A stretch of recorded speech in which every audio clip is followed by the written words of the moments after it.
একজন বাবা তার সন্তানকে কাঁধে করে ওই যে দেখতে পাচ্ছেন ছেলেকে কাঁধে করে নিয়ে আসতেছে। কি একটা অবস্থা, আমি আসলে চোখের পানি ধরে রাখতে পারতেছি না। প্লিজ আপনারা সবাই সবার পাশে দাঁড়ান। এই যে উনি অতটুক জায়গা সাঁতরিয়ে এই যে বেলায় উঠেছে তার সন্তানকে বাঁচানোর জন্য। বাবাই সকল বাবার প্রতি শ্রদ্ধা। আমি ঝিনাইগাতীবাসীর যুব সমাজকে আবারও বলতেছি, আপনারা পাশে দাঁড়ান, বন্যার্ত মানুষের পাশে দাঁড়ান।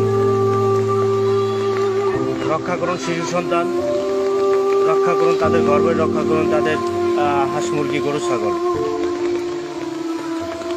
দেখতে পাচ্ছেন প্রায় 1 কিলোমিটার সাঁতরিয়ে যে এই বাবাটি তার সন্তানকে নিয়ে আসছে। কি একটা ভয়ানক অবস্থা। বেলাটি একটু দূরে ছিল বিদায় পারলো না।